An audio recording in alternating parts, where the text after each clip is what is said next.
Welcome back, Naughty Nation. Today I'm gonna go over the top things I wish I had known when I started doing resin that I know now. Really easy, check this out. The Naughty Artisan. All right, the first thing I would recommend is always get a quality resin. We've been using super gloss for years now. We pour hundreds of gallons a month and it performs flawlessly for us. We've used everybody. We really enjoy this brand. It's been nothing but a pleasure to work with. So the first thing to do is make sure you have a good resin. All right, the second thing that you really want to pay attention to is whatever resin you get, make sure that you pour it according to the manufacturer's recommendations.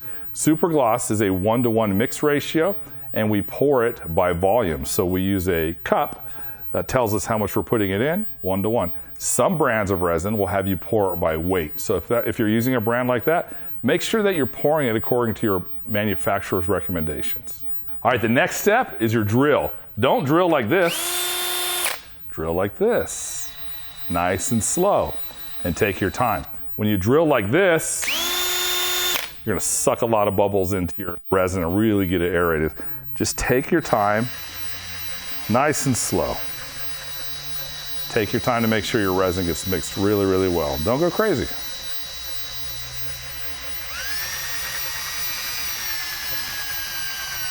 Okay, and the last thing I wish I would have known is make sure you've got a stick of some sort in your mixing process. When you're mixing your resin, whatever brand you choose, make sure you're scraping the sides and the bottom as you bring it up.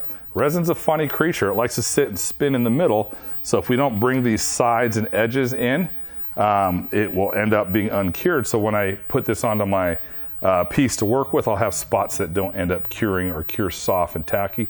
We don't want that. We want a nice, really hard cure. And so in order to do that, we make sure we're scraping our edges and our sides. If I'm using a drill, I'll just come up slowly, hitting the edges just like that. That's another way you can do that. So slow, just make sure you're mixing your epoxy thoroughly. All right, if you'll follow those simple steps right there, you'll greatly increase your chances to have a really positive and a good experience with your resin. All right, guys, if you enjoyed this video and it was valuable to you, we don't ask for anything in return, but what we do ask for is if you'll like this video, subscribe to our channel, and ring the bell so every video that comes out, you'll get a chance to learn from us. Thank you. The Naughty Artisan. The Naughty Artisan.